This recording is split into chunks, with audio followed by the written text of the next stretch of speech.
Hello, my name is Dr. Charles Sun from Next Genesis Healthcare, and congratulations on taking the first step towards doing the things that you want to do the way you want to do it. Oftentimes, many of the people that come in to see us, it's not just pain that is the problem. It's because of the different ailments. We're unable to do the things that we want to do and the things that we enjoy. Now, what this program will go over with you is a series of strengthening instructions depending on the joint and the areas, what the purpose and the condition is. The instructions will be different. Now, the things that people usually come in to see us for is, for example, something like knee pain, where they're having difficulty walking or standing, or going up and down stairs, their day-to-day. For shoulder pain, things like inability to reach up and put things away or do everyday house chores. You see, no matter what activity you are looking to be able to do, we all need to have enough muscle strength to be able to handle those demands. And so over the next few months, as we go through this journey to recover and to get back to certain activities, the strengthening portion of this will play a very important role in allowing you to achieve the goals that we are setting out to achieve. I would like to take this introduction to go over some things that you should always keep in mind, no matter what you are doing this for. Now, the strengthening that we will be doing moving forward, it is not easy. Because the simple truth is that easy does not make you stronger, right? So as we go forward with this, if you find yourself saying, oh, that wasn't too bad, then unfortunately that's not really helping us much. Also, at the same time, we need to make sure that we are not doing more harm than good. These exercises that will be introduced going forward are specifically chosen and specifically designed to make sure that these are very safe exercises for you to do, allowing you to challenge your muscle groups without risking injury to these joints. Now, you know your body better than anyone else. If you feel like, that doesn't feel like it's good for my knee or shoulder or what have you, please discontinue and talk to us about it, and we will go over those things with you. Now, everybody starts at a different point. They all have different goals. Some people come in and see us because they want to be able to run a marathon. Some people, all they want is to be able to stand up out of a chair without pain. So no matter what your goals are, just make sure that you kind of go at your own pace. You want to be able to walk before you can run. A few things that you will see time and time again as we go forward with this. Number one, as I mentioned earlier, easy does not make you stronger. As you work a muscle, your muscle will start to burn and it will start to get tired. As much as you can, it is recommended that you try to fight through the burn and to try to challenge your muscles. Our bodies are very good at adapting to stress. Right? So if something is difficult and you keep doing that thing that is very difficult, eventually your body will adapt to it and it will get easier and easier. In our scenario, that means you are getting stronger and stronger. Okay? You are going to have to deal with things like muscle soreness. Right? Some people say, oh, I'm so sore after I do my exercises, I don't want to do them anymore. Well, please keep in mind that the soreness is actually a good thing. That is letting you know that you challenge the muscle enough. That is the stuff that will heal and it will make you stronger. So week by week, as we do these exercises, the soreness is exactly what we are looking for. Now, after having seen countless people go through this program, we hear certain things commonly over and over again. For example, oh, I've been doing my exercises every day. We always make sure that people know if your muscles are sore, it is recommended that you let the muscles completely heal before you challenge the muscle and make it sore again. So that is why we recommend that each muscle you target once a week. A lot of people also say, oh, I do the exercises, I've been good about it. I do a lot of walking and I do a lot of squats and stairs. But there is a reason why those things are not on my videos in the beginning phases, right? So if I say, oh, target your quadriceps, the front of your thigh. Most people, they can tell me at least two, three different ways they can target these muscles. Please just stick with the exercises that we give you for the time being. If you would like to introduce different exercises, then please talk to us about it. Well, I'm not saying this is the only way you can do it, but it's the one way that we have chosen that we know is safe for your joints. Also, stretching is not a form of strengthening. Sure, stretching is fine. You can do them. It doesn't hurt. In fact, yes, it does help. But please do not rely on the temporary relief you get from stretching, because the long-term goal here is for you to get as strong as you can get so that you can stress your joints and do the things that you really want to do. At any point during an exercise, if you feel pain inside the joint, please discontinue immediately. And again, talk to one of the providers about it, and we will go over that with you. So without further ado, let's go ahead and get into the different phases of the strengthening portion. Now, as a part of this phase 1 lumbar stabilization, one thing that we want to go over that is very important for everyday activities is bending forward. Even something as simple as washing your face over a sink, people have trouble doing that because of low back pain. The correct way to bend forward, it actually does not involve any low back movement at all. Meaning, if this is your low back, your lumbar spine, as you bend forward, it is never supposed to do this, right? As you bend forward, actually your low back doesn't even move. The correct way to bend forward is like this, and all the movement happens at the hips. So let me show you what that looks like. The little bony prominences that you feel in the front of your hips right here. So I'm gonna put my fingers right on there.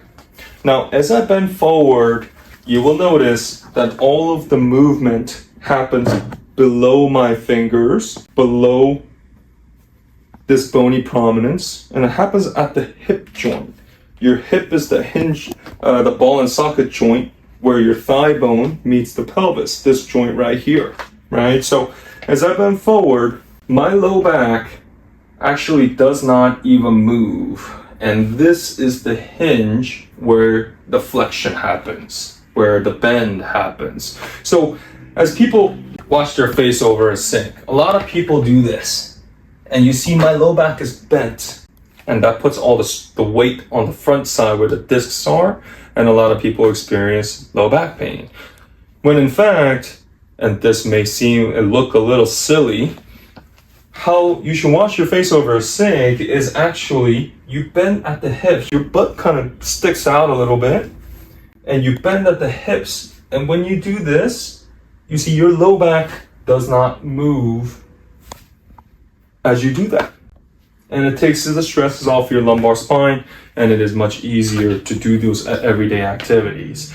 It's the same thing when you pick something up from the floor, right? Is as much as you can, you want to bend at the hips to pick something up rather than picking something up like this versus it should be like that.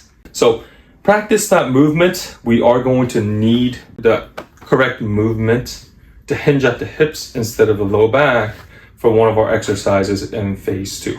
Now, the exercise we are going to introduce is called the bridge exercise. Number 1, we talked about tilting your pelvis out of the way. So what that looks like is if you can imagine my pelvis as a bowl and it can tilt this way or this way, then you want to tilt your pelvis up this way so that you're kind of tucking your butt under and the low back becomes nice and flat. and you want that pelvic position to be maintained throughout the entire exercise. A couple of mistakes that I see people make very commonly is, number one, they have their feet out that way too much, too far away from them. That will require you to use your hamstrings, your thighs too much. Remember, the target is your glutes, your big butt muscle. So bring your feet in as far as you can. Because the exercise looks like this, I see a lot of people push off their feet to drive the pelvis up, when in fact that is not the objective here. The objective is to tire out your glutes. What you want to focus on is to contract your glute muscles. You're basically squeezing your butt, right? And you squeeze it and you do not let that go until it is so tired you gotta stop. So here's what it looks like. All I'm going to focus on is, well, number one, the pelvic tilt. And number two, my entire body's relaxed. I'm not gonna be holding my breath, right? So I'm gonna squeeze my glutes, and you notice the pelvis tilting out that way. And yes, there's some tension here, but it is primarily my glute strength that is keeping me up here. You notice I'm not holding my breath. I'm not straining to do this, but I do feel my glutes contracting. And as we hold this, and what you can do to make it a little bit more difficult is actually squeeze your glutes to go up an inch. I am not pushing off my feet. I am squeezing my glutes to come on up. Slowly lower yourself and go back up. All this is done using just your glute strength. If this is too easy for some of you, like you have to do this for 10 minutes for you to start feeling anything, then you can go ahead and place a weight, some type of weight across your waist right here. I tell people, look, a bag of rice will work, right? Just lay it right here on your abdominals and you're essentially using your glute strength to hold that weight up. Let's say, okay, my glutes are starting to burn really bad. Okay, I gotta stop. Go ahead and give yourself a 2-minute break, and you wanna repeat the fatigue. Give yourself another 2-minute break and go a third time. At any point, if you notice your low back hurting you at all, something is not being done right. So most oftentimes it is actually the pelvic tilt. People forget to do the pelvic tilt, so make sure you focus on that. Also, a lot of people will begin to cramp in their hamstrings. That is letting people know that you are pushing off your feet to bring the pelvis up instead of using your glutes. Next, we are going to go over the abdominals. Now, your abdominals are too important for too many activities. So this will be one of the primary muscle groups for you to target. Now, the pelvic tilt, if you remember, it doesn't matter what exercise it is, that's got to be maintained. So I'm going to slip my pelvis out of the way. My low back is nice and flat. Now what you will attempt to do is you want to take your chest and try to go straight up into the air. Now this is a very difficult exercise. Oftentimes people may kind of want to do this, which is like coming forward, and it's enough to make the muscles burn. But eventually what you want to aim to do is, that's what the exercise should look like. Slow on the way down, come on up, squeeze, slow on the way down, and repeat. Now, my muscle, you do not let your muscle rest throughout an entire set. Meaning, as I go down up here, slow on the way down, and I'm intentionally squeezing it. On the way down, you see it's my core is still engaged. And before it has a chance to rest, you pop right back up, slow on the way down, pop back up, slow on the way down. Because the goal is not to do as many as you can or for as long as you can. The goal is to tire this out. So try to fight through the burn and take the muscle to fatigue.